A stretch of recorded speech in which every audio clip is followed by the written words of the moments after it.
First வீடியோ, let's go. So gym போகிறவங்க நிறைய பேர் என்ன சொல்லி நான் கேள்விப்பட்டிருக்கேன்னா நான் என்ன கேட்டிருக்கேன்னா லைக் வந்து எனக்கு வந்து மசில் போடுற அளவுக்கு எனக்கு அந்த ஜெனட்டிக்ஸ் இருக்கா, எனக்கு நல்ல ஜெனட்டிக்ஸ் இருக்கா, இல்லைன்னா எனக்கு நல்ல மசில் இன்சர்ஷன்ஸ் எல்லாம் நல்லா இருக்கா அப்படின்னு நான் சொல்லி நிறைய கேட்டிருக்கேன். இல்லைன்னா நாம்ளே வந்து யோசிச்சிருப்போம் like our genetics good enough for muscle building இல்லைனா ஃபார் ஸ்ட்ரென்த் பில்டிங். அந்த மாதிரி எனக்கு புரியுது ஏன் அந்த மாதிரி கொஷின் வருதுன்னு, ஏன் அந்த மாதிரி செல்ஃப் டவுட்ஸ்லாம் வருதுன்னு.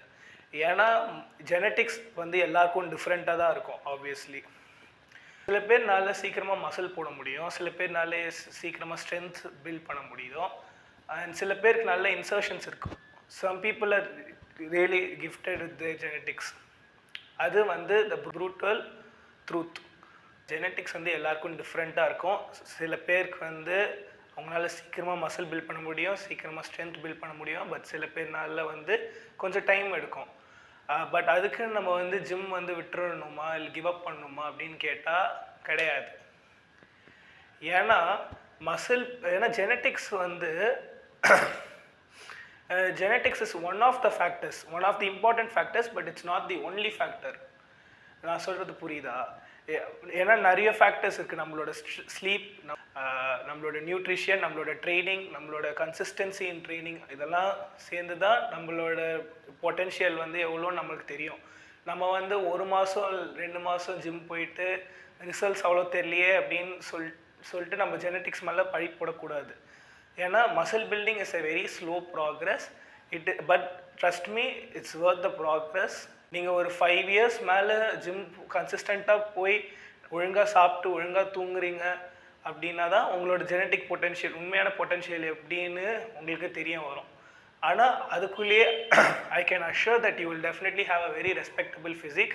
5 yearsக்கு அப்புறம் நீங்கள் உங்களோட ப்ரீவியஸ் பிக்சர்ஸ் பார்த்தீங்கன்னா உங்களுக்கே தெரியும் நீங்கள் எவ்வளோ இம்ப்ரூவ் பண்ணியிருக்கீங்க அப்படின்னு. அண்ட் சில பேருக்கு நல்ல ஜெனட்டிக்ஸ் இருந்தோ அவங்க வந்து அவங்களோட ஒர்க் எத்திக் வந்து ரொம்ப மோசமாக இருக்கும்.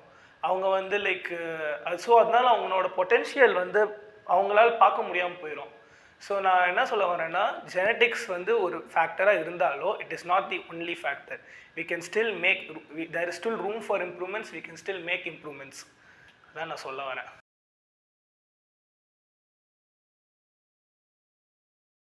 இன்னொரு விஷயம் எனக்கு என்ன சொல்லணும்னு தோணுச்சுன்னா, ஜெனட்டிக்ஸ் வந்து மற்றவங்களோட கம்பேர் பண்ணக்கூடாது. ஏன்னா அவங்களோட ஜெனட்டிக்ஸ் வேறு, அவங்களோட வழி வேறு, நம்மளோட வழி வேறு. அவங்களோட செட் ஆஃப் சேலஞ்சஸ் இருக்கும் which is different from us. நம்மளுக்கு நம்ம செட் ஆஃப் சேலஞ்சஸ் இருக்கும், அவங்களோட ஒரு செட் ஆஃப் சேலஞ்சஸ் இருக்கும். அவங்க வந்து அவங்களோட மொமெண்டம், அவங்களோட ரேட் ஆஃப் ப்ராக்ரஸ் வந்து வேறு மாதிரி இருக்கும், நம்மளோட ரேட் ஆஃப் ப்ராக்ரஸ் வேறு மாதிரி இருக்கும். ஸோ நம்ம யாரோட கம்பேர் பண்ணோன்னா அது நம்மளோட மட்டும்தான் கம்பேர் பண்ண முடியும். ஏன்னா ஒரு 1 year இல்லை 6 months before progress after progress பார்க்கும்போது நம்ம எவ்வளோ இம்ப்ரூவ்மெண்ட்ஸ் பண்ணியிருக்கோம், நம்ம கரெக்டான வழியில் தான் போகிறோமா, தப்பான வழியில் போகிறோமா, நம்ம ஸ்ட்ரென்த்து, நம்ம வீக்னஸஸ் எல்லாமே நம்மளுக்கு தெரிஞ்சிடும். நம்ம எப்படி பண்ணுறோம், கரெக்டாக பண்ணுறோமா அப்படின்னு.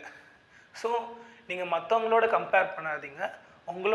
மற்றவங்கள பார்த்து நீங்கள் வந்து இன்ஸ்பயர் ஆகலாம், அவங்கள ரெஸ்பெக்ட் பண்ணலாம், அவங்க இவ்வளோ பண்ணியிருக்காங்களே. பட் கம்பேர் பண்ணாதீங்க. கம்பேர் பண்ணுறீங்கன்னா உங்களோட மட்டும்தான் நீங்கள் கம்பேர் பண்ணணும். That's it for my video. என்னோடய ஃபஸ்ட் வீடியோ. ஸோ நான் கொஞ்சம் இப்படி நிறைய தப்பு பண்ணுவேன், கொஞ்சம் வளருவேன். ஸோ தப்பாக எடுத்துக்காதீங்க. 68 சப்ஸ்கிரைபர்ஸ், யார் கடையடா தீன்னு இருக்கேன் அப்படின்னு சொல்லுவீங்க. பட் பரவாயில்ல, I will definitely get better with this.